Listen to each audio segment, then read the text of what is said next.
T'as un très gros business qui fait quand même plus de 100 000 € par mois dans les apps, 5 millions de downloads. Et la métrique que tu mesures, qui est déjà intéressante comme métrique, c'est le nombre de workouts logués, plus de 500 000 par semaine. Donc t'as réussi à faire une très grosse app dans les apps de fitness qui est super concurrentielle. C'est quoi tes stats en termes de powerlifting, squat, deadlift, bench? Bon, j'ai 43 ans, donc je fais encore du 200 kg sur le squat. Je fais 230 sur le deadlift. En 2018, j'habitais au Vietnam, tu pouvais pas courir. C'était soit tu te prenais un truc dans les pieds, soit sur la tête, soit tu sniffais tous les scooters du Vietnam et tout. Genre j'ai fait le programme pendant peut-être un an, tu vois. Genre à cette époque-là, à chaque fois que je me pointais, j'avais un litre de lait dans la main et je buvais chaque jour un litre de lait, tout ce que j'ai mais comment est-ce que humainement, tu vois, je vais bouffer plus de calories.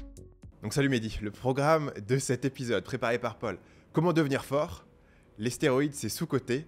Les limites de l'inné et de l'acquis, on est un peu dans le théorique là. Et le business des apps de fitness, là je pense que c'est moi qui vais rentrer de nouveau dans la conversation, mais on va parler du côté business. Paul, explique-nous pourquoi est-ce qu'on a invité Mehdi aujourd'hui? Un truc qu'on voulait faire avec le podcast, c'est inviter les gens qui sont un peu moins visibles, sortir un peu du cercle des infopreneurs et montrer un peu que c'est plus large que ça l'entrepreneuriat, t'as plein de choses. Donc c'est une des raisons. Et c'est aussi toi qui m'as mis au powerlifting, donc je voulais aussi qu'on parle un peu de ça. Et j'ai un plan pour Stan, parce que Stan c'est un bout de temps qu'il en parle, il veut se mettre un peu à la muscu, mais il hésite, donc peut-être qu'il va se passer quelque chose pendant cet épisode. On va voir s'il se passe quelque chose. J'ai aussi sceptique de cette interprétation de l'histoire. Et aussi qu'en fait, t'as un très gros business qui fait quand même plus de 100 000 € par mois dans les apps, 5 millions de downloads. Et la métrique que tu mesures, qui est déjà intéressante comme métrique, c'est le nombre de workouts logués, donc plus de 500 000 par semaine. Donc tu as réussi à faire une très grosse app dans les apps de fitness qui est super concurrentielle. D'ailleurs, je connais que toi qui as réussi là-dedans, je connais plusieurs personnes qui ont essayé. Et généralement, tu te retrouves, tu te noies en 4e page et c'est fini. Donc c'est pour ça que je pense que tu as des trucs intéressants à nous dire. Effectivement, la façon dont on s'est rencontrés à la base, je t'avais croisé un moment. Ouais. Et puis un jour, peut-être quelques mois plus tard, je me dis je vais mettre au deadlift. Ça n'a rien à voir. Et je tape sur YouTube How to deadlift. Et je te vois sur la vidéo dans ton garage un peu décrépit. Je dis putain, ça me dit quelque chose cette personne-là. Toi, t'avais quand même c'était il y a 10 ans, donc c'était quand même assez vieux. Et c'était toi, je me dis c'est parfait, t'es à Chiang Mai. Et du coup, je te contactais. De façon très sympa, tu m'as proposé de venir et hop, on s'entraîne. Et c'est toi qui m'as montré un peu les bonnes techniques et autres, ce qui m'a permis ensuite de pousser et d'explorer ça plus en profondeur. Donc je pense que ça au programme. T'as avancé très vite. Et j'ai pu avancer très vite. T'es devenu très fort très vite. Après, j'ai 150 kg squat. Après, j'ai arrêté, mais t'es devenu très fort très vite. Merci. Ça marche mieux pour lui que pour moi, tu vois, le programme. Les stéroïdes, c'est sous-coté. Ça. Non, mais le programme marche mieux pour lui que pour moi, tu vois. Et du coup, pour Stan, voilà, Stan demain, il veut s'y mettre. On commence par quoi? Ce serait quoi ton programme pour un débutant qui en a pas encore fait vraiment? Ce serait quoi comme télécharger mon application. C'est ça, non? Télécharger mon application, ouais. Tu dois pas télécharger. C'est bien si tu veux télécharger mon application. Je crois que ça aide beaucoup, ça automatise beaucoup les décisions. La plupart du temps, les gens, quand ils veulent commencer à s'entraîner, il y a tellement d'informations, surtout le jour d'aujourd'hui. Quand moi j'ai commencé à 25 ans à m'entraîner. Il y avait Arnold Schwarzenegger, il avait une encyclopédie, ça c'est ce que je lisais. Il n'y avait que ça. Mais maintenant, il y a tellement d'informations, je crois que les gens, ils ne savent pas où commencer. Et surtout, tout le monde a une opinion, tu vois. Celui-là, il dit ça, celui-là, il dit ça. Et alors, normalement, dans les grandes lignes, il n'y a pas de différence. Mais je ne sais pas pourquoi, mais les débutants, ils ont tendance à se fixer sur les différences, à place de se fixer sur les similarités.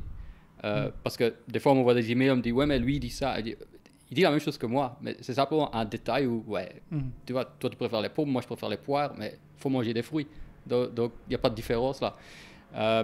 Donc, ouais, les grandes lignes, c'est tu dois être consistant. Donc, choisis quelque chose, un programme, et fais-le 3 fois par semaine. Pendant les prochaines 1-2 ans qui viennent, tu vas 3 fois par semaine. Alors, tu auras du résultat si tu le fais constamment. Donc, être consistant, c'est la base. Être consistant. Bon, là, je peux parler de mes opinions, de ce que je crois qui aide à être plus consistant. Vas-y. Je crois que pour la plupart des jours, c'est pas nécessaire d'aller 5 fois, 6 fois par semaine. Moi, je m'entraîne 5 fois par semaine, mais c'est pas nécessaire. Il y a des fois où je m'entraîne que 2 fois ou 3 par semaine. C'est pas que en une fois, je perds tous mes muscles, toute ma force quand je fais ça.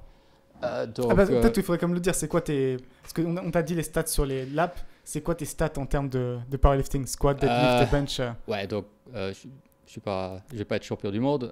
Bon, j'ai 43 ans, donc je fais encore du 200 kg sur le squat. Je fais 230 sur le deadlift. Donc, ouais, si tu me mets dans un fitness, bon, je vais être plus fort que la majorité des gens. En compète, je suis assez moyen et international. Bon, là, c'est c'est compliqué. On m'invite pas, tu vois. Donc ça dépend le contexte. Je suis certainement plus fort que 90%. 99,9%. Voilà, la plupart des gens, ouais, je suis plus fort que eux. Ouais. Un truc que j'ai remarqué moi sur les débutants. Et en fait, c'est intéressant parce que moi, m'intéresser à ces trucs de santé et tout, c'est un peu comme... ça me donne une empathie pour les gens qui débutent dans le marketing. C'est-à-dire que j'ai remarqué que les débutants dans le marketing ou dans la santé vont chercher à optimiser un truc. En fait, c'est genre, mec, t'es au niveau 0, ça sert à rien d'optimiser. Enfin, juste avance dans une direction, tu seras mieux. Tu vois. Faut que tu commences. Mais c'est vrai que en fait, tu commences à regarder, tu fais ah, du coup, faut que je trouve le meilleur programme. Et là, une fois que tu t'es posé cette question, c'est fini. Quoi. Une fois que tu t'es dit, faut que je trouve le meilleur programme. C'est la même chose que les gens qui, moi, je les vois, ils commencent à écrire une page de vente. Ils écrivent leur première page de vente pour un produit, ils font faut que j'écrive la meilleure page de vente du monde. Bah, c'est fini, game over. Tu vois, genre, t'es débutant, tu vas jamais réussir à écrire la meilleure page de vente. Tu vas juste passer 3 mois à écrire un truc. Et à la fin, ça serait un sac de nœuds impossible. Tu vois. Alors, tu aurais fait juste un truc où tu expliques voilà mon produit, voilà pourquoi c'est bien, voilà en quoi c'est différent, déjà, ce serait mieux que de ne rien voir, tu vois. Et je pense que dans le fitness, il y a vraiment un élément similaire. Et toi, le marketing que tu avais au départ, c'était un peu de simplifier le truc et dire, voilà, il y a un programme que tu peux faire, tu ne te poses pas trop de questions, mais au moins, tu commences par là. Ouais, je crois donc avant que j'ai commencé Strong Lift, moi je travaillais dans du helpdesk, je faisais du helpdesk, j'ai fait ça 5 ans. En Belgique, vous avez France Telecom. 16 clients. Ouais, vous avez France Telecom, nous on a Belgacom. Donc c'était un des plus gros en Belgique. Moi j'ai travaillé 5 ans, et donc je faisais des calls toute la journée, c'était 40-60 calls par jour. C'était aider les gens avec des problèmes techniques. Et c'est vraiment là, donc le volume que j'avais de calls par jour, c'est là que je crois que j'ai appris, ouais, il faut vraiment simplifier le truc parce que les gens savent pas. Je pouvais pas dire, ah ouais, tu vas dans le panneau de configuration, ils savent pas c'est quoi un panneau de configuration, donc il fallait vraiment simplifier. Et je crois que ça m'a aidé, que quand j'ai commencé le site, c'était, ok, il faut simplifier. Et donc à mes 18 ans, je ne connaissais pas l'anglais, donc quand j'ai commencé avec le site web, je devais aussi écrire d'une façon très très simple. Ça va parce que je n'avais pas le vocabulaire, je n'avais pas le grammaire. Tu as commencé ton site directement en anglais? Directement en anglais, et ouais. Pourquoi tu as pris cette décision versus le faire en français ou dans une langue entre guillemets, les gens disent il y a moins de concurrence, je vais le faire en français. Je crois que c'est parce que je lisais toujours en anglais, de toute façon, à ce moment-là. Donc j'avais déjà renseigné auprès des Américains. Ouais, parce que toute l'information était en anglais à ce moment-là. Donc si tu voulais de l'information, c'était en anglais. Donc j'avais déjà commencé à lire beaucoup, mais écrire, ça c'était... Le premier article que j'ai écrit pour le site, ça m'a pris une journée, c'était 500 mots. Alors que bon, maintenant, je me tape 500 mots, c'est rien du tout.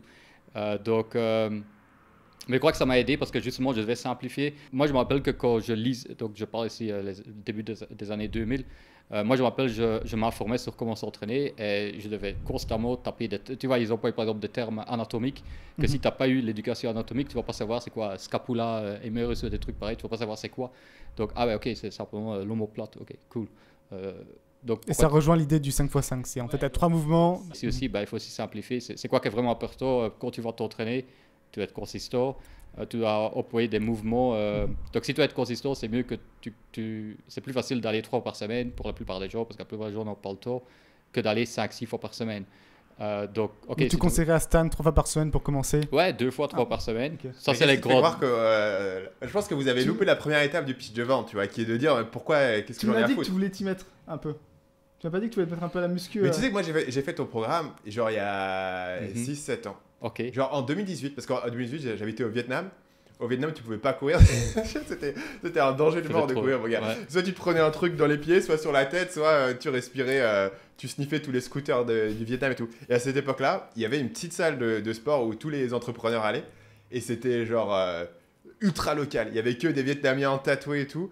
Et le truc était en plein air, tu vois, donc il faisait masse chaud. Et j'ai fait le programme pendant peut-être un an, tu vois, avant de déménager à un endroit ou après. Peut-être qu'un an, j'exagère, mais c'était au moins genre 8-9 mois, tu vois. J'avais gagné pas mal de poids, mais genre à cette époque-là, c'est à l'époque d'ailleurs où j'ai rencontré ma femme, et à chaque fois que je me pointais, j'avais 1 litre de lait dans la main et je buvais chaque jour 1 litre de lait, tout ce que j'ai dit, mais comment est-ce que humainement, tu vois, je vais bouffer plus de calories, parce que déjà j'ai toujours été un mec qui bouffait beaucoup, tu vois, mais juste qui prenait pas beaucoup de poids, donc du coup j'avais encore step up, tu vois, l'input truc, donc c'est pas que j'étais vraiment familier avec tout le programme, la méthodologie et tout, et j'avais trouvé à cette époque-là. Et qu'est-ce qui a fait que t'as arrêté du coup? Parce qu'après, en fait, du coup, j'étais à un endroit où je pouvais courir et je me suis dit, mais courir c'est mieux.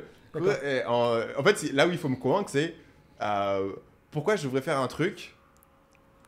Ça m'importe quoi en fait, tu vois, versus parce que faire du sport, je comprends. Tu vois. Tout le monde recommande ça, faut du cardio, faut un peu de force. Je te réponds si tu veux. Tendons, vas-y.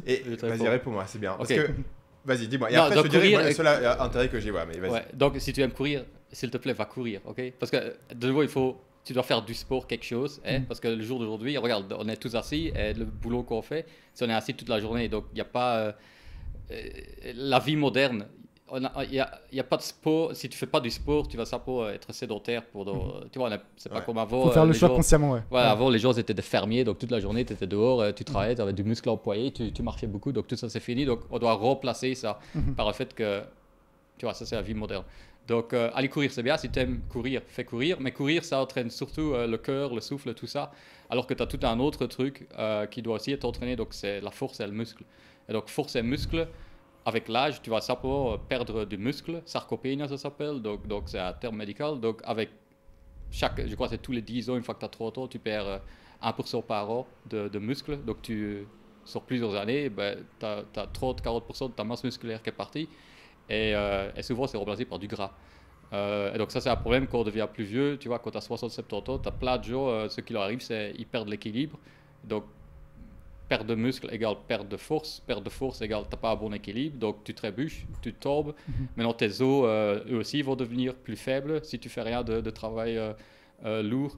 Et donc, bon, là, tu te casses la hanche. Et donc, ça c'est pour beaucoup de gens, c'est le début de la fin. Ma grand-mère... Visualiser ça, Donc, tu ça, fais, mais- tu fais un argument de longévité en fait. Ouais, donc ma grand-mère, moi j'ai vu ça, donc ma grand-mère elle est toujours très indépendante et c'était une femme très forte, et donc jusqu'à ses 85 ans, elle roulait avec sa voiture, mais à un moment c'est ça qui est arrivé, donc elle est tombée, sa hanche elle a été cassée, ça a été remplacé, donc c'est pas des chirurgies simples, et donc les 10 dernières années de sa vie, c'était simplement elle était assise, et donc elle a complètement perdu la mobilité. Moi j'ai trouvé ça choquant, et moi c'était vraiment, surtout parce que tu vois, je la voyais toujours très forte et tout ça, et très indépendante, vivre tout seul et tout le truc.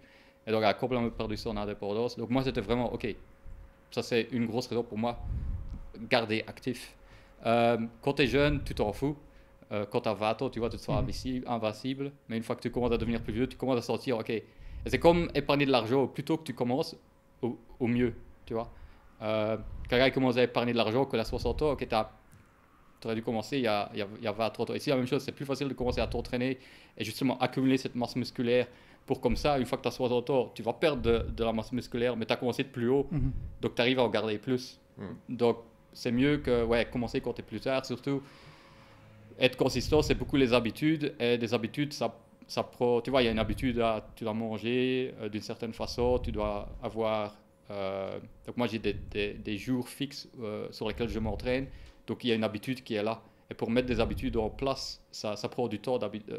Parce que c'est beaucoup de gens, ils commencent à s'entraîner, ils arrêtent parce que, tu vois, les habitudes ne sont pas là. Et il faut beaucoup de patience pour les habitudes. Et donc, au plus tôt que tu sais commencer justement à faire ces habitudes en place, au mieux, parce que les gens qui commencent plus tard, c'est justement, ils ont beaucoup de mauvaises habitudes qui doivent enlever et remplacer par des bonnes habitudes. Donc ça, c'est mon argument pour... Et c'est un autre avantage du Strong Lift Commencer d'ailleurs, plus le vite. 5x5, c'est que tu as des progrès très rapides. Parce que tu as ton système nerveux. Je me rappelle quand j'étais venu chez toi, j'avais fait un deadlift première fois de ma vie, 70 kg. Ouais. Et je suis revenu un mois plus tard et j'avais fait 145, je crois. Ouais. Simplement parce qu'en fait, ton système nerveux, il accepte ce genre de charge. Donc, tu as ce rush de dopamine qui arrive très vite, qui après diminue un peu d'ailleurs, enfin pour moi en tout cas. Ouais. Mais ça devient de plus en plus difficile de monter. Je crois... Mais tu as cet avantage-là aussi. Ouais. Je crois, Paul, tu es quelqu'un qui, pour moi, a progressé peut-être plus vite que la personne moyenne, donc bon pour toi. Mais ouais, en Mais tout effet. progresse rapidement. C'est Ouais, d'accord pour, au début, c'est certain. Donc tu as deux faces. Donc tu as la force et tu as le muscle. Et la force, pour développer de la force, c'est plutôt ton corps optimalise ce qui est déjà là. C'est un peu comme courir. Courir, tu optimalises ce qui est. Donc, ce que je veux dire, par exemple, du muscle, tu dois ajouter du tissu. Donc, c'est vraiment du tissu musculaire. Ça Donc, prend quand plus tu de temps, regardes des steaks, c'est vraiment, tu ajoutes des steaks, tu vois, tu mets des steaks sur ton corps, ça c'est en fait ce que tu es en train de faire. Et donc ça prend du temps, tu peux comparer à, si tu vas voir, ça te fait rire, si tu veux par exemple avoir des cheveux plus, tes cheveux plus longs ou une barbe plus longue ou tes ongles plus longs, ça prend du temps, ça va pas être sur quelques jours que ça va grandir. Et donc ici, masse musculaire, ça prend du temps aussi. Alors que la force, c'est, tu as déjà du muscle, et c'est comment est-ce que ton corps peut mieux utiliser le muscle qui est déjà là. Et c'est pour ça que la force vient plus vite que le muscle, c'est parce que la force, tu améliores, tu vois, coordonner les muscles, tu améliores ton équilibre et tout ça. Ça vient très vite. Et donc, les gens, ils voient, ah ouais, ton squat, ici, allez, sur quelques semaines, tu vois, barre vide à 100 kg. Alors, des fois, les gens, ouais, mais mes jambes sont toujours, tu vois, j'ai pas tellement de muscles que ça. Oui, mais ça, c'est normal. C'est parce que ça Ça prend va un peu bien. plus de temps. Donc là, tu dois vraiment compter 1 an, 2 ans pour voir si tu veux vraiment beaucoup de masse musculaire, des 10-15 kilos de masse musculaire en plus. Il faut vraiment penser 1 an ou 2 ans. Donc la force est venir avant Mais que tu le muscle. conseilles aux gens de rester quand même sur le même programme, ils switchent pas sur un autre programme pour faire de Non, l'hypertrophie. donc il n'y a aucun programme que tu sais faire à vie. Tu vois? Donc ça, Ouais. c'est déjà, faut déjà, c'est pas comme une diète. Une diète, tu sais dire, je vais faire, je sais pas, paléo, keto ou un truc pareil, ce que tu as envie. Tu choisis une diète et tu le fais à vie, ça marche. Mais avec le programme, ça marche pas comme ça parce que, donc pour avoir du progrès, tu dois stimuler ton organisme et ton organisme s'adapte. Et donc, quand il s'adapte, en fait, le truc qui marchait avant, ça marche plus. C'est un peu comme en business, tu vois, pour aller de 0 à 100 000 euros par an, c'est pas la même chose que d'aller de 100 000 euros à 1 million par an. Donc ce qui marche avant va pas nécessairement marcher après. Et donc ici aussi, c'est, par exemple, ta progression va être plus lente. Donc tu vas commencer à aussi t'entraîner d'une façon où la progression est plus lente, justement. Tu ne sais pas aller donc pour aller de 0 à 100 kg, ça va aller beaucoup plus vite que pour aller de 100 kg à 200 kg. Moi, par exemple, mon squat pour aller de 190 à 190 jusqu'à 200, ça m'a pris 7 ans.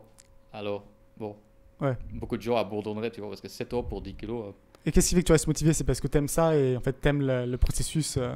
Oui, moi j'aime bien m'entraîner, donc ça de 1.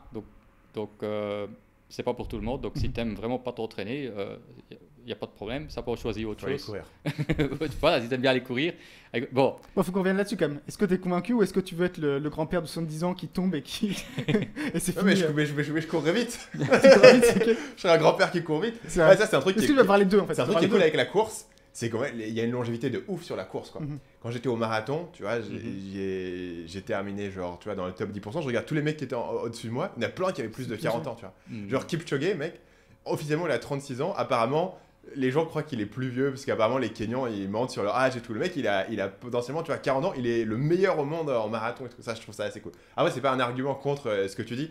Honnêtement, je pense que là où Paul a raison, ce que j'avais dit moi, c'est que avant il y a deux trucs, c'est que la flexibilité. Chez moi, c'est une honte. Enfin, je suis un bâton, mec.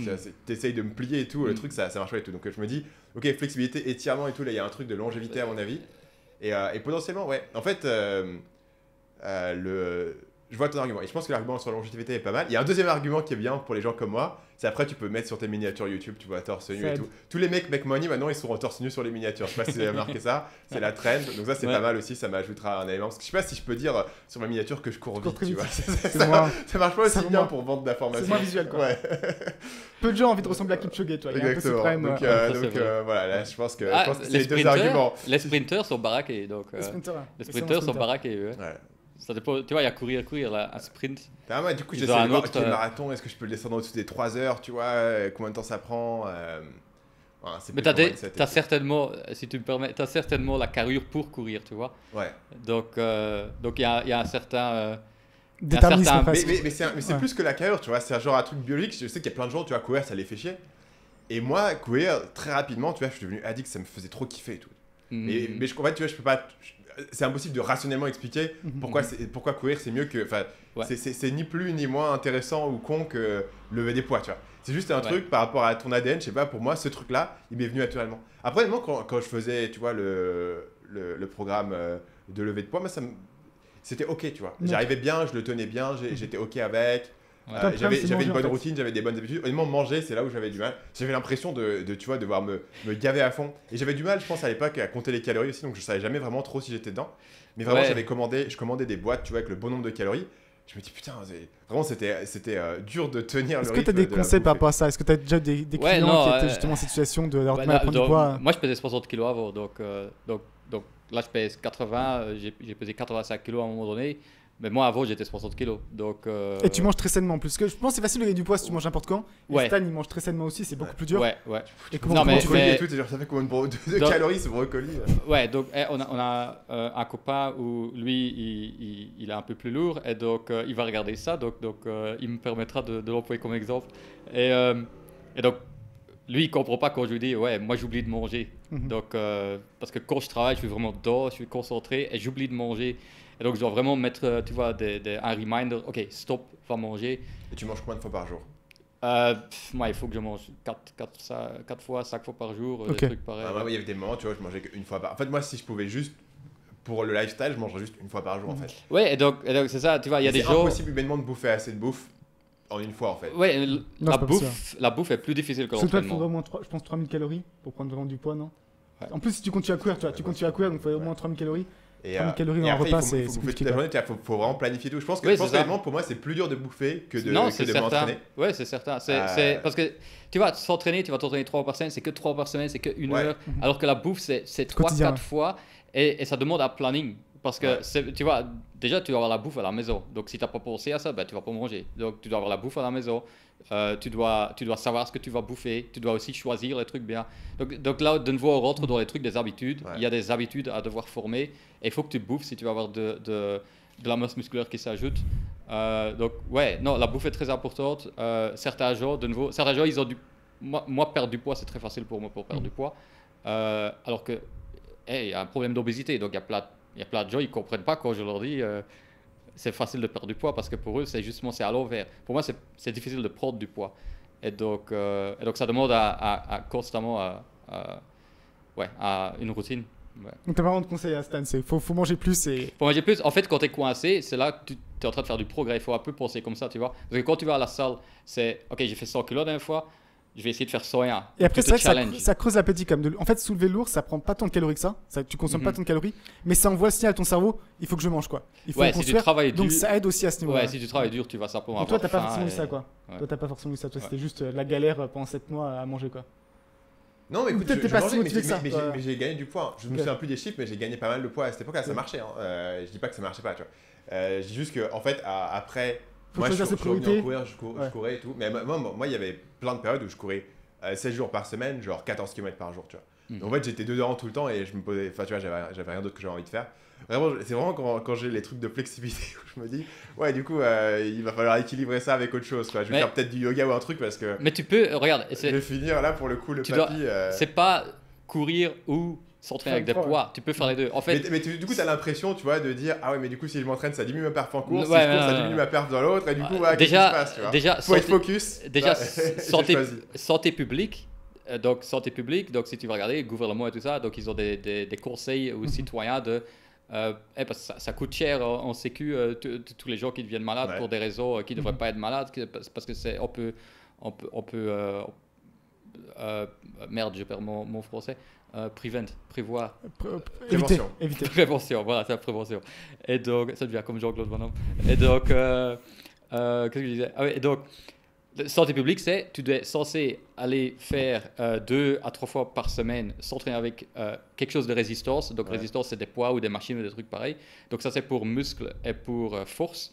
Et tu es censé faire 75 minutes de quelque chose de cardio, donc courir, natation, vélo, un truc pareil, aussi par semaine. Donc, tu es censé faire les deux. Donc, Tu fais les deux. bah, moi, je fais du cardio aussi. Donc, moi, j'ai Genre du sur un truc. tapis. Qu'est-ce que ça veut dire ça? Tu fais quoi Sur comme un cardio? tapis Non, j'aime pas courir, moi. Ok. Ne prends pas ça, ne prends pas ça mal. Je pense que c'est une J'ai corrélation. pas inventé la course. Hein. Moi, je pense que c'est une corrélation en fait où. Moi, j'aime Ouais. bien le vélo. On est Ouais, ok. Belgique, Vélo. c'est plat. Donc, moi, j'aime bien le vélo, ouais. Ok. J'ai un vélo, un airbike. Donc, ça entraîne le haut et le bas. Moi, j'aime bien faire ça. Ouais. Ok. Et j'aime bien marcher. Marcher aussi, j'aime bien. Donc, tu es censé faire les deux. Ouais. Mais bon. Comme tu veux, après, c'est. Encore une fois, tu veux arriver à 70 ans tout frêle et avec tes os qui se désintègrent. Donc, Ouais, mais je pense Tu- que 70 ans, je serais uploadé dans la matrice, mec. ça, C'est pas Lui, elle garanti. sera là, hein. Ça sera plus nécessaire. Ouais, Ouais. ce sera plus. Ça sera sera moins plus cher en- nécessaire. Exactement. Quand ils vont brancher mon Comme dans cerveau, Robocop, très c'est ça le but. Ok, je vais parler aussi du business, de l'aspect business. Hmm. Le premier élément, c'est que tu as parlé rapidement tout à l'heure des métriques, et tu disais on regarde la métrique des entraînements qui sont faits. C'est quoi les métriques clés en fait que tu regardes en termes de ton business, les chiffres? Ouais, donc c'est l'engagement que tu veux. Hein. Donc tu veux que les gens ils utilisent l'app. Ouais. Pas simplement, on s'en fout combien ils ont téléchargé le truc. S'ils téléchargent et ils effacent après, ou ils Ouais. téléchargent ou ils font rien avec, ça on s'en fout. Donc c'est combien de workouts les gens. Donc c'est créer un workout, ça c'est le métrique Et principal. ton app, on l'a peut-être pas nommé, mais c'est Strong Lifts. Ouais, donc c'est stronglist.com, c'est où Ah, vous si. voulez. Donc ouais, c'est le workout. Donc ça c'est le métrique qu'on Ok. traque. Et c'est qu'est-ce qu'on sait faire pour que ça augmente. Ouais. Ok, t'as quoi comme équipe dessus? Donc on a des développeurs, designers, product managers, donc Et tout t'as ça, beaucoup recruté récemment. QA support. Combien de personnes en tout? Pour le moment on est à 9, Ok. mais on est en expansion. On a été très petit on était une équipe de que 4-5 personnes pendant très très très longtemps. Qu'est-ce qui fait que tu grossis maintenant du coup? En fait, on avait des profits très élevés pendant longtemps. Ça parce que moi j'étais un peu parano. Donc, Parano que ça te pète la gueule? parano, ouais, donc, ouais, que peut-être un jour ça pourrait finir. Donc, moi c'était toujours, ok, le moins de frais possible. Vous êtes en commun avec Stan Le plus de nouveau, donc, j'ai eu dans mon enfance, j'avais une grand-mère où mon grand-père, lui, il était aussi indépendant, donc il avait une petite compagnie, il s'est bien fait de l'argent. J'ai jamais rencontré les morts avant que moi je suis né. Mais donc, ma grand-mère avait hérité donc, de l'argent et pendant 20 ans, elle vivait très bien, mais après, tout l'argent était dépensé. Et donc là, elle a dû commencer à épargner.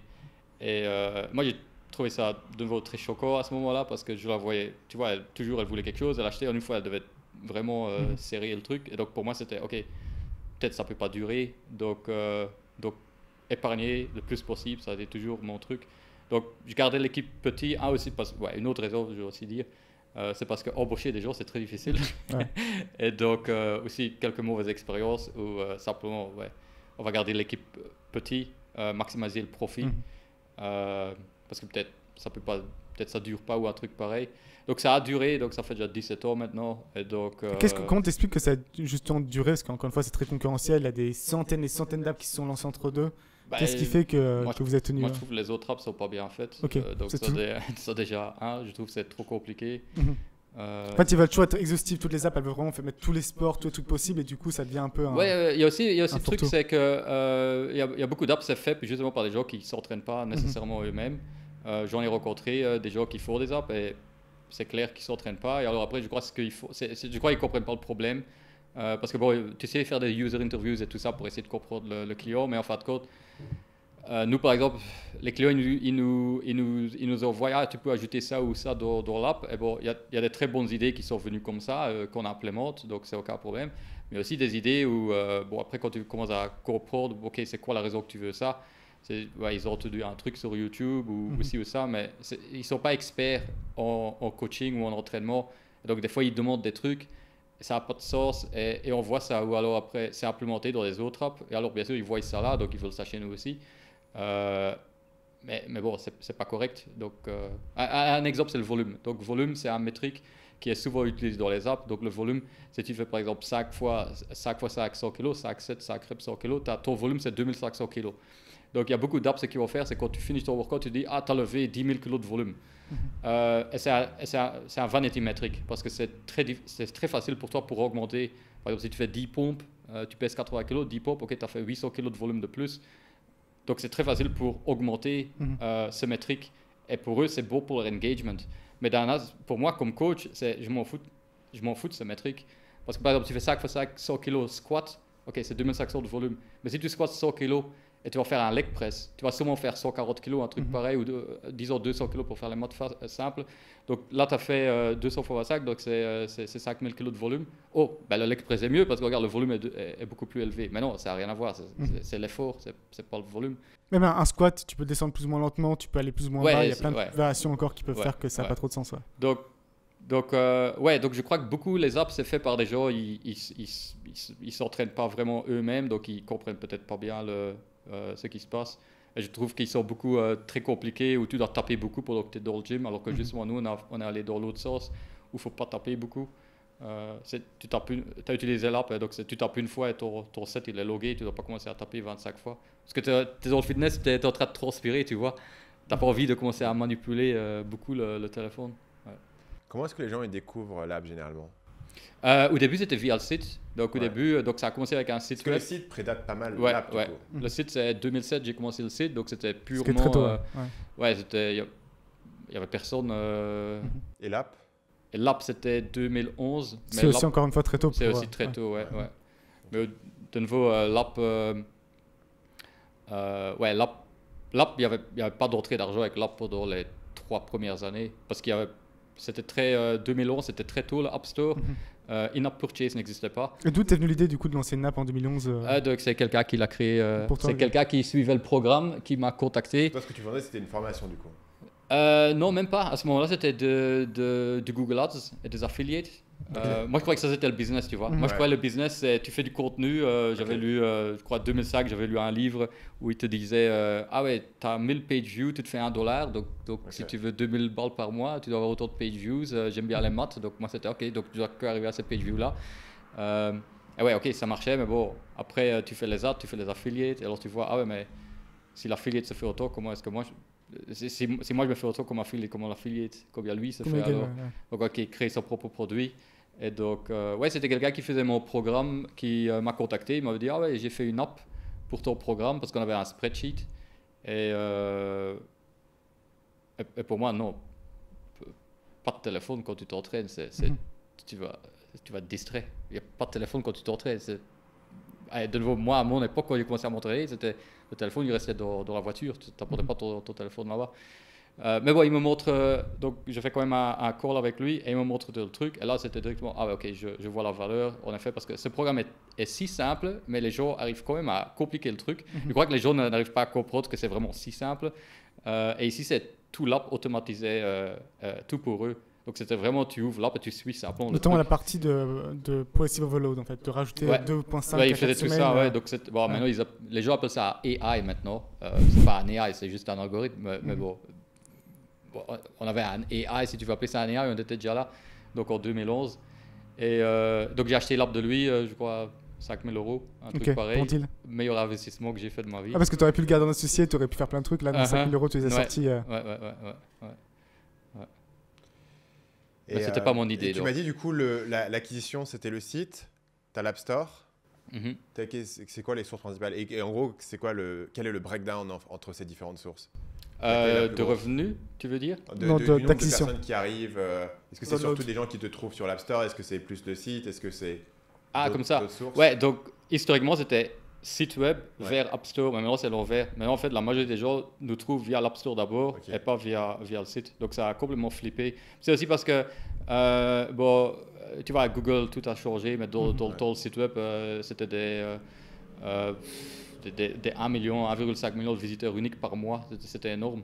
Mais bon, tout ça, c'est plus le cas maintenant avec tout ça. Tu poses toujours autant de contenu ou c'est aussi parce que tu as peut-être arrêté un peu le contenu non? Ouais, aussi. Ouais. Donc simplement, j'ai focusé complètement sur l'app. Donc, parce qu'encore une fois, quand les gens tapent Strong Lift sur YouTube et vous tomberez sur des vidéos il y a 15 ans qui font 5 millions de vues. Ouais. Et en fait, je pense que c'était possible qu'à l'époque aussi. En fait, c'était. Maintenant, il faudra un truc beaucoup plus. Production value, un truc beaucoup plus. Ouais, c'est un truc qu'on va faire, c'est se mettre vraiment donc vraiment engager des gens pour faire du content marketing. Avec toi comme. Ouais, parce qu'avant c'était que moi et bon, tu vois, il y a que ça que je sais faire tout seul, bien sûr. Donc ça c'est un truc sur lequel on veut travailler. Ouais. Ok. Et Paid Ads, pas du tout? Si, ça aussi. Ok. Ouais. Et ça fonctionne bien ça? On n'en a jamais fait, donc non, je veux dire, ça c'est un truc qu'on veut faire. Ouais. Donc là, purement de l'organique. Donc c'est vraiment, la plupart des gens qui nous trouvent, c'est du word of mouth. Beaucoup de monde en fait. Donc, bon, word of mouth, c'est bien sûr. C'est ce que la plupart des gens veulent, c'est du word of mouth. C'est gratuit, tu vois, les gens ils viennent et ça marche pour ton copain, bon, ça va marcher pour tout. Tu vois, si lui il te recommande, donc la conversion est plus haute et tout ça. Ouais, pour le scale, c'est vrai que on veut faire paid ads, on veut faire du content marketing et tout ça. Ouais. Parlons un peu du pricing. Donc, je vois que tu es sur un plan. Déjà, en termes de l'app, il y a une version gratuite, il y a une version payante, c'est ça? Tu peux upgrader. Quelle est la différence entre les deux? Donc, le gratuit, en fait, tu sais faire un programme. Donc, c'est le sac for sac. Donc, le programme de base, le sac for sac, tu sais le faire gratuitement. Donc, tu n'as pas payé pour ça ou quoi. Donc, ça a été comme ça depuis le début. C'est encore toujours le cas. Et donc, si tu payes, tu as accès à. Parce que de nouveau, tu ne sais pas faire le même programme toute ta vie. Donc, tu as accès à des autres programmes et tu as aussi des fonctionnalités comme. Les fonctionnalités les plus utilisées, c'est le plate calculator et le warm-up. Donc, le plate calculator, c'est OK, tu vas faire 100 kg. C'est quoi 100 kg? Donc, c'est la barre de 20 kg et tu mets 2 plaques de 20 kg de chaque côté. Toi, tu l'utilises pas. Toi, tu aimes bien faire tes maths en tête quand même, non?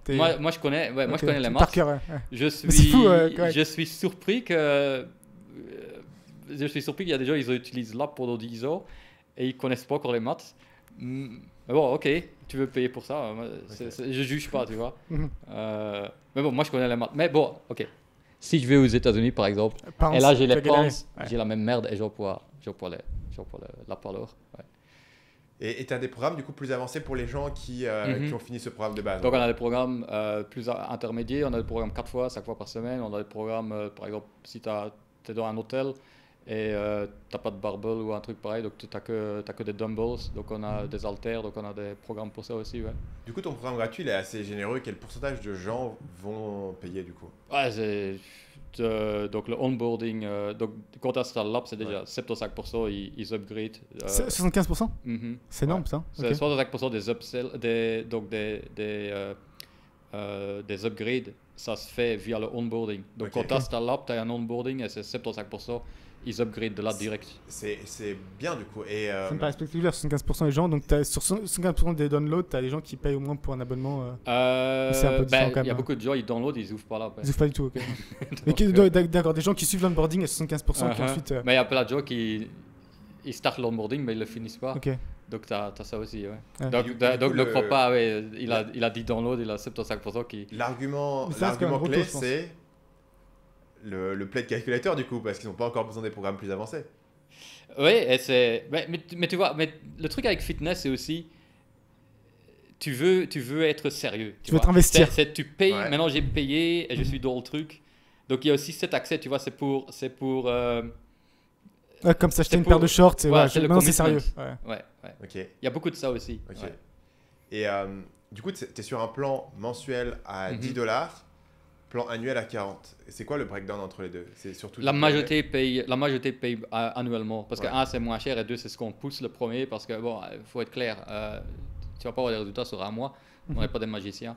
Donc on veut qu'ils s'engagent sur et donc la plupart des revenus ça vient sur, mais le lifetime est aussi le lifetime est mis en avant sur l'onboarding directement? Non, mais il y a plein de gens, ils commencent avec le trial, donc tu as 7 jours de trial sur le pro. Et donc, ils finissent le trial directement, c'est up lifetime. Parce que lifetime, il est seulement à $100, ce qui veut dire que ça représente 2 ans et demi d'annuel. Du coup, beaucoup de gens le prennent, ce qui doit diminuer quand même ton revenu récurrent finalement. Il faut que tu aies quand même beaucoup de volume de gens qui passent par là. Les gens prennent plus de 2 ans et demi, ce qui est aussi une... Ouais, c'est ça. Parce que de nouveau, dans fitness, les chiffres sont pas bons. Hein. Donc là-dessus, du fitness, tu vas en fitness, combien de gens que tu as vu il y a 2 ans et demi sont encore là. Donc, il y a plein de gens qui commencent et ils arrêtent. Je pense que c'est malin de mettre un lifetime, mais je pense que c'est pas si utilisé que ça, parce que justement, toutes les apps... C'est pas si utilisé que ça, le lifetime? Qu'est-ce que tu veux dire? Par les autres apps, je pense. Parce que ils sont un peu obsédés par la récurrence, MR, AR. Il y a aussi plein de gens qui n'aiment pas justement le recurring. Donc il y a aussi, on a eu des plaintes avant, des gens qui disaient ouais, j'en ai marre des souscriptions et tout ça. Parce que le plan lifetime semble assez généreux en termes de pricing du coup. On a un lifetime family, donc celui-là aussi, là c'est 180. Et là Parle-moi du coup du truc family, parce que du coup tu peux prendre un abonnement simple et family ou un truc, c'est comme Spotify, tu veux le partager avec ta famille. Il y a beaucoup de familles, plusieurs personnes qui font. Ouais, donc il y a beaucoup père et fils, tu vois, mari et femme, des trucs pareils, les frères ensemble, donc tu as beaucoup de ça qui se passe aussi. Donc là aussi, pour la rétention... T'as combien de personnes sur une famille en maximum? C'est vraiment le yearly est le plus populaire. Le lifetime, c'est le... Tu veux dire combien de personnes tu sais mettre dedans? 6. Ouais. Et comment tu check qu'ils sont vraiment dans la famille ou si c'est pas un gars qui est via iCloud. Ok, donc faut qu'ils soient dans la famille. Ok. Et donc du coup, tu es surtout sur du yearly et après du lifetime. Surtout du yearly et du lifetime, ouais. Et du coup, ton stratégie, c'est de mettre un monthly relativement élevé pour que les gens se disent yearly à comparer, c'est vraiment pas cher, c'est $40. Et principalement que les gens aient là-dessus. Parce que tu vas pas avoir du résultat sur un mois, donc ça engage-toi. Qu'est-ce que tu vas faire? Tu vas aller chercher un autre programme. C'est pas le programme, tu vois, c'est simplement tu vas et tu fais l'effort et tout. Le programme. Et t'es explicite là-dedans dans ce message-là dans l'app ou tu pas trop? Non, mais c'est via le truc, tu vois, ils voient le prix et c'est un peu, tu essayes de démotiver à prendre le mensuel parce que le mensuel c'est je sais pas, c'est 10 € ou un truc pareil. Et le annuel c'est 40 €, donc c'est 120 € par an. Mais bon, il y a des gens qui le font, il y a des gens qui payent 10 €, je comprends pas. Il y a des gens qui le font 10 € depuis 5 ans. Ouais, c'est bon. Et après, comment est-ce que tu réfléchis en termes de rétention? Donc, du coup, si tu as les gens là, tu dis, OK, on essaie de les pousser vers un plan annuel. Comme ça, tu sais que tu as au moins 1 an. Est-ce que tu as une mesure? Tu mesures ça tous les mois, le nombre de personnes que tu as récupérées? Tu mesures par cohorte? Comment ça fonctionne? Donc, moi, je ne suis pas très chiffre dans ces trucs-là. Donc, c'est vraiment, ça m'intéresse. Moi, j'aime bien, je travaille dans le support avant, donc moi j'aime bien parler aux gens. Ouais. C'est ce que j'aime bien. J'aime pas trop comme ça aller. Comment tu parles à l'utilisateur du coup sur une app? Donc support, donc j'aime bien quand ils ont des feature requests. J'aime bien moi-même aller dedans et aller parler avec eux. Donc Et tu as aussi une activité de coaching où tu continues je à fais coacher aussi des du gens. coaching Alors que tu n'as encore pas besoin de le toujours. faire, toi. C'est pas intéressant Ouais, de toute façon. ouais. Pourquoi tu le fais ça? Pourquoi tu continues à Parce coacher que je veux les skills, Ok. donc je veux garder les skills. Donc je veux avoir les skills comme coach. Je veux pas être, tu vois, comme des gens qui... Tu fais une app, mais tu coaches pas toi-même. Ouais. Parce que, ok, je m'entraîne moi-même, ça c'est bien, mais c'est que mon Toi, tu es une expérience. personne, ouais. Ouais, c'est mon expérience. Donc je veux avoir d'expérience. Par exemple, je travaille avec des gens qui veulent perdre du poids. Donc, j'ai jamais dû perdre, moi, 20 30 kilos. J'ai jamais eu ce problème-là. Mais je travaille avec des gens qui ont eu ce problème-là. Donc, je comprends. Et donc, l'app, c'est 50%. Plus que 50% ici en Amérique où, ouais, l'Américain moyen... l'homme américain moyen, il pèse 90 kilos et bouffe 3800 calories par jour. Donc, La chance. voilà, problème opposé. Hein. Ouais. Donc, eux, perdre du poids, c'est important. Donc, c'est important pour moi que je sais comment gérer les trucs pareils. Donc, je fais le coaching pour ça. Ouais. Ta journée, elle ressemble à quoi du coup? Donc, pour le moment, on est en train de... ouais, peut-être je ne dois pas le dire. Mais pour le moment, on est en train de travailler sur un nouveau projet qui est très passionnant pour moi. Parce que c'est des trucs, ça fait déjà 15 ans que j'en parle, qui est en fait tout en train de mis ensemble pour un nouveau projet. Donc ça c'est pas mal. Le teasing, tu veux pas lui révéler du coup, non? Non, je ne vais pas encore le dire, parce Ok. que sinon la prochaine question c'est « Ah, ça sera fini quand ?» Et j'ai Ok. pas envie d'avoir ces emails. Donc ça c'est le gros truc. Du coup, vous l'avez entendu ici en premier. Le projet est secret. On ne saura pas quoi, mais On vous sait savez pas qu'il y ce a un que truc qui c'est, arrive. vous avez entendu, vous savez pas ce que vous avez entendu, mais vous avez entendu un truc. Ça. Ouais, donc ça c'est le gros truc. Et sinon, ouais, donc récemment on a engagé, donc on a doublé le size du team cette année. Et donc il y a plein de trucs qui sont partis de moi. Donc par exemple, tous les lundis avant, j'avais des calls de 6h du soir jusqu'à 10h du soir avec tout le monde dans le team et tout ça. Donc ça c'est complètement parti.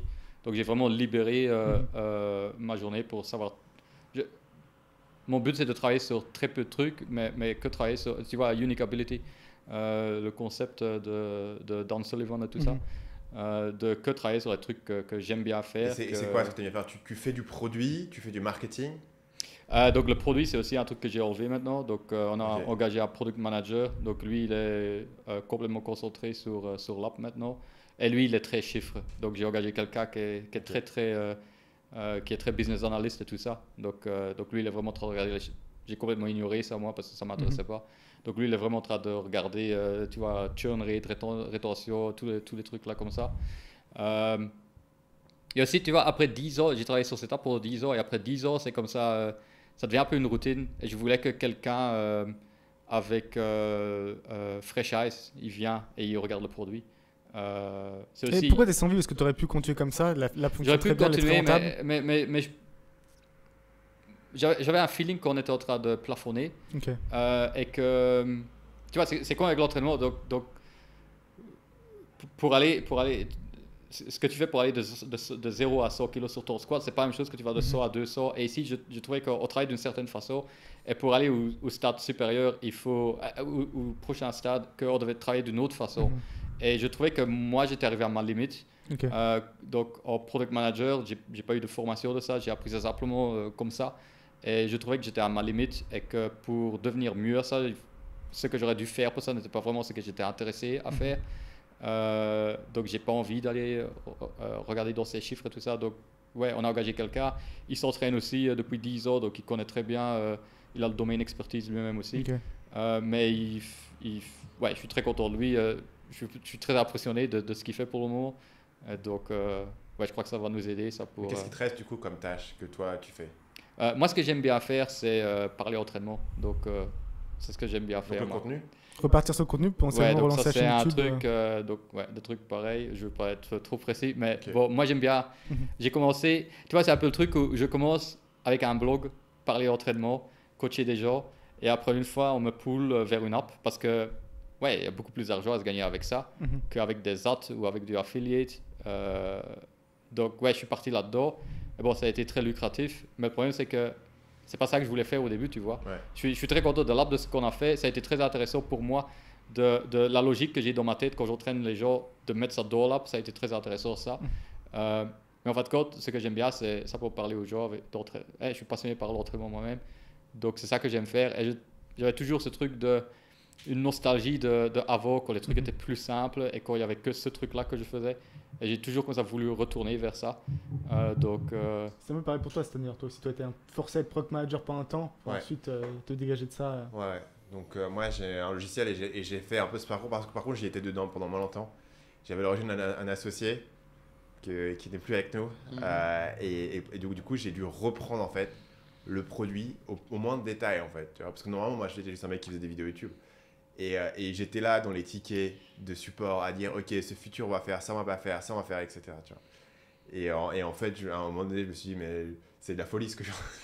C'est de la folie, les tickets de support, c'est moi qui priorise les cartes une par une, c'est moi qui fais les user stories et tout. Enfin, mais j'avais besoin de reprendre en fait. J'avais besoin de mettre la main dedans et reprendre le contrôle sur le truc que j'avais donné à quelqu'un d'autre parce que j'étais associé, tu vois. Je l'avais pas. Et du coup, je me dis, là, le truc, il faut qu'il y ait une main forte dedans et personne d'autre que moi, en fait, peut avoir cette légitimité de cadrer le truc que j'ai cadré pendant genre 8 à 12 mois, un truc comme ça. Et au bout d'un moment, je me suis dit, mais c'est de la folie. Je passe tu as 1 heure par jour. C'est pas ce que tu voulais faire, c'est c'est ça. C'est pas ce c'est que pas tu ce aimais que je voulais faire. J'avais besoin en fait de remettre le truc sur la rail et de définir une bonne vision. Et après, de le repasser avec quelqu'un d'autre. Mais du coup, la personne à qui je l'ai passé fait le travail beaucoup mieux que moi parce qu'il va plus dans les détails en fait. Que moi, j'avais pas ni le temps ni l'envie de le faire, ni vraiment le tempérament en fait. Tu vois, moi, je m'aperçois que quand je regarde aujourd'hui, tu vois les fonctionnalités qu'on sort, je me dis ces fonctionnalités elles sont très bien, mais j'aurais jamais pensé à ce niveau de détail de ok, faut changer telle notification, faut changer ça parce que tu vois.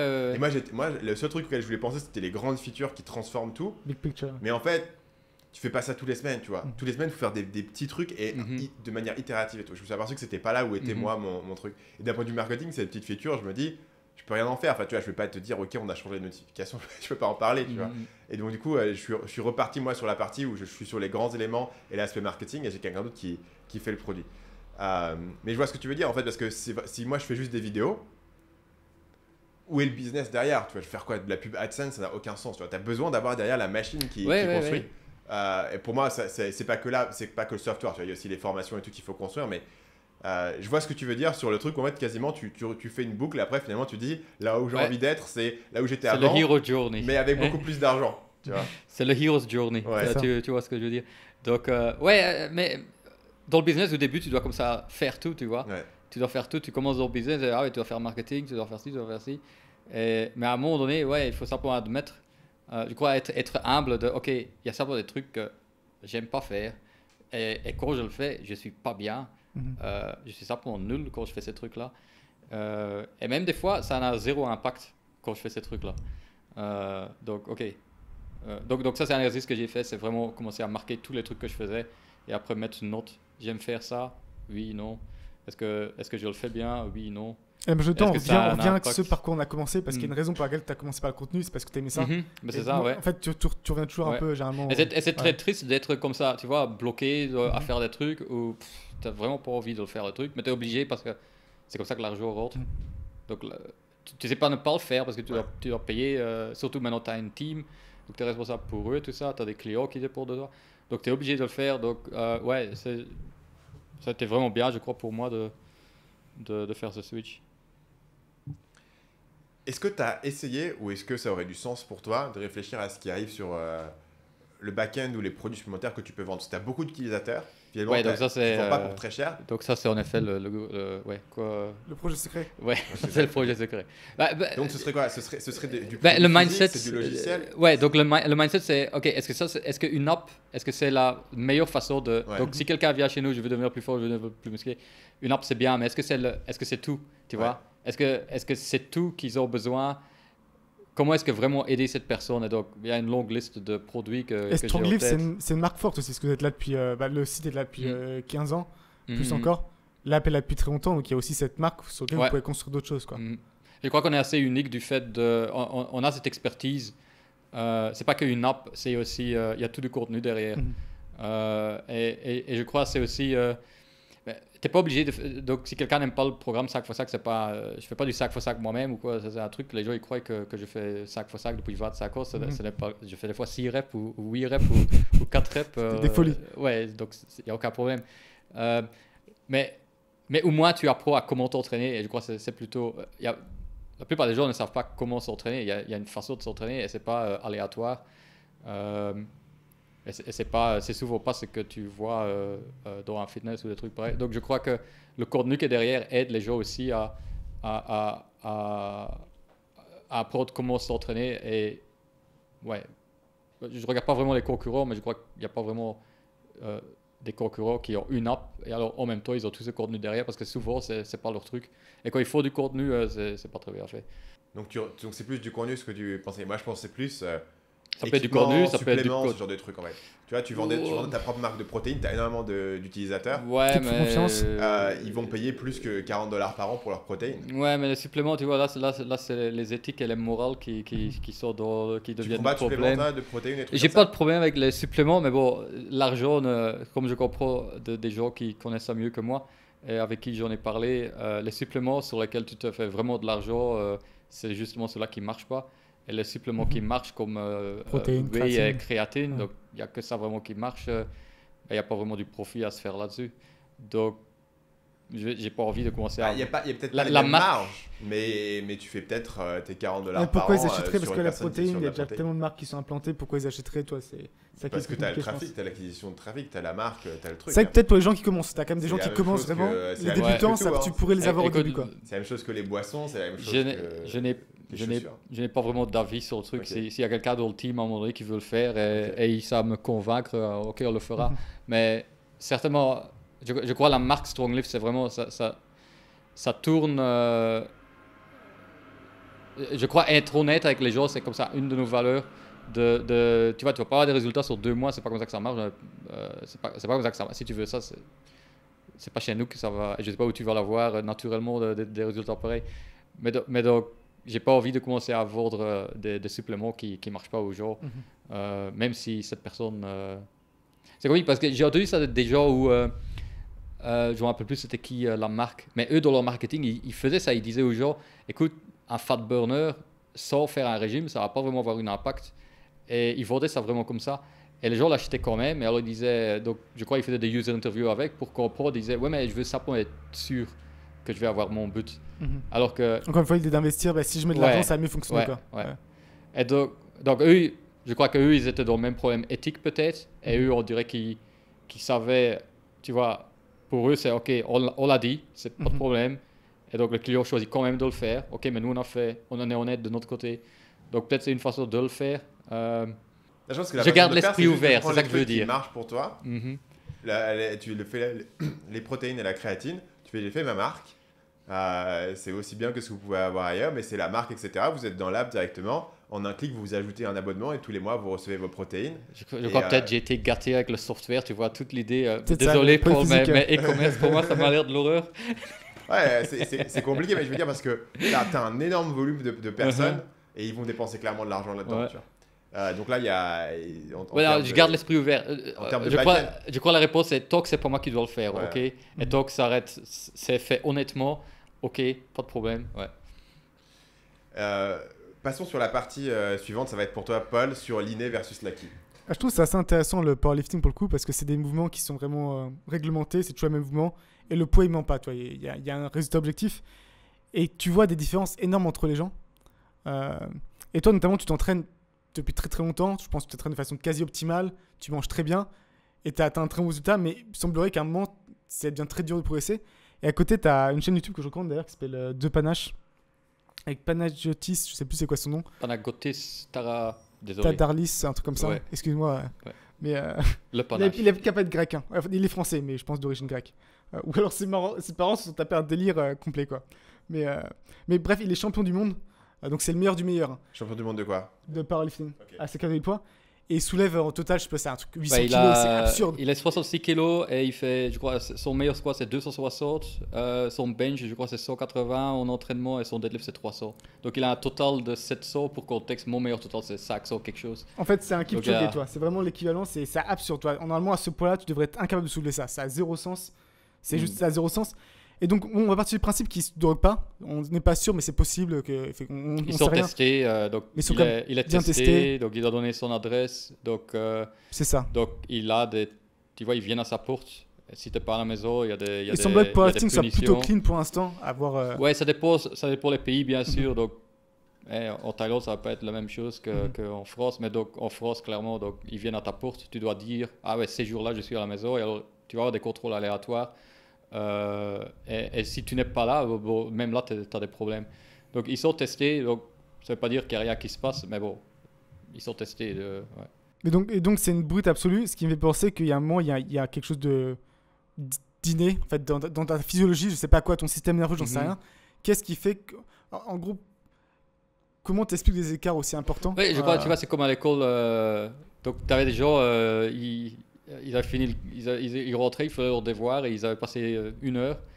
Et ils avaient le test le lendemain et ils passaient sans problème. Et tu avais des autres, ils avaient passé, tu vois, 3 semaines et ils avaient moins sur le test. Donc, je crois que tout le monde sait qu'il y a des gens qui apprennent plus vite que d'autres. Mais je crois que dans le fitness, les gens n'ont pas envie, je crois, d'entendre que ouais, tu ne vas pas devenir champion du monde, simplement parce qu'il y a très peu de gens qui deviennent champion du monde. Et donc, je crois que l'idée comme ça que tout le monde peut devenir champion, ça vaut plus que ça. Parce que pour moi j'ai toujours compris le message de ok, tout le monde peut s'améliorer. Chacun a son potentiel à maximiser. Tu peux t'améliorer, donc tu t'entraînes, tu vas t'améliorer si tu fais le travail. Mais bon, il y a clairement. Donc, tu as un site web Open Powerlifting où toute compétition est loguée là-dessus. Donc, tous les athlètes sont là-dessus, toutes les compétitions sont là-dessus. Et donc, un exercice que tu peux faire, c'est tu vas regarder, parce que bon, tu as des gens, ils ont maintenant des historiques de 10 ans, 15 ans de compétition. Et donc, des fois, leur première compétition, c'était quand ils avaient 15 ans. Et tu vois des gens là-dedans, à 15 ans, ils squattaient déjà 180, 200 kilos. Et après, quand ils avaient 10 ans plus tard, ils squattaient 400 kilos. Donc, ouais, tu as ajouté 200 kilos. Donc, tu as travaillé dur, tu as ajouté 200 kilos. Mais ton poids de départ, c'était 200 kilos. Tu vois. Moi, 15 ans, je ne savais pas faire une pompe. Et lui, il était en train de déjà faire des squats avec 180. Alors que ça, c'est ce que j'ai fait moi après des années d'entraînement. Donc, il y a certainement. Le talent tout seul, c'est pas. Tu as des gens, ils sont talentueux, mais ils ne s'entraînent pas dur. Et ça, c'est le big fish in a small pond, tu vois. Si eux, ils commencent à faire de la compétition, ben, bon, là, ils vont au niveau départemental, ils vont être bien, mais après, ils montent. Voilà, parce que là, le niveau est plus haut. Donc ça, c'est les gens, tu vois, ils sont dans le fitness, et dans le fitness, ouais, ils sont bien et tout ça. Fort, ouais. Mais après, tu fais une compétition, ben, là, tu sais pas suivre parce que tout le monde est talentueux dans les compétitions, donc c'est ceux qui travaillent plus dur. Et ouais, travailler dur, c'est aussi important. Et bon, moi, je peux travailler dur, mais à un moment donné, si j'allais squatter 300 kilos, je l'aurais déjà fait, tu vois. Faut un peu... Mais bon, je sais pas où tu veux aller avec. Est-ce qu'on a la moindre idée en fait d'où ça vient, toi? Est-ce que c'est. Mais c'est ça le truc. Je sais pas c'est quoi ma limite. Tu vois, moi je m'entraîne depuis 43 ans. Désolé. Donc j'ai 43 ans. Je m'entraîne déjà depuis 25 ans. Et je suis encore en train de m'améliorer. C'est simplement c'est très lent. Et c'est pas, tu vois, des PR de 10 kilos ou un truc pareil. Donc il y a encore de l'amélioration. Et je sais pas c'est quoi ma limite. Pour moi c'est je suis près de ma limite, mais je n'ai pas encore atteint ma limite. Je sens que j'ai encore avoir du progrès. Je crois que c'est beaucoup ça pour l'expérience et s'entraîner. Tu vois, chaque année, il y a des trucs que tu fais mieux. Et aussi, tous les trucs hors de l'entraînement, donc meilleur sommeil peut-être. Ça, c'était un truc dans le passé où j'étais pas très bien avec le sommeil. Donc ça s'est amélioré avec l'âge. Nutrition aussi, beaucoup plus consistant avec ma nutrition comparé... ça aide une fois que tu as une femme et tout ça, ça aide beaucoup quand j'étais célibataire, ouais. Beaucoup tu rates des repas et des trucs pareils, et donc c'est pas alors facile pour avoir ton poids. Donc je crois que c'est un peu... j'aime pas les gens quand ils parlent de limite parce que la plupart des gens est très très loin de... Tu sais pas c'est quoi ta limite sans avoir essayé, tu vois. Pour moi, tu dois essayer. En fait, c'est partout pareil, je pense que quasiment tout le monde peut vraiment s'entraîner beaucoup, courir moins de 3 heures marathon, c'est faisable probablement par plupart des gens. Faire moins de 2h30, c'est impossible.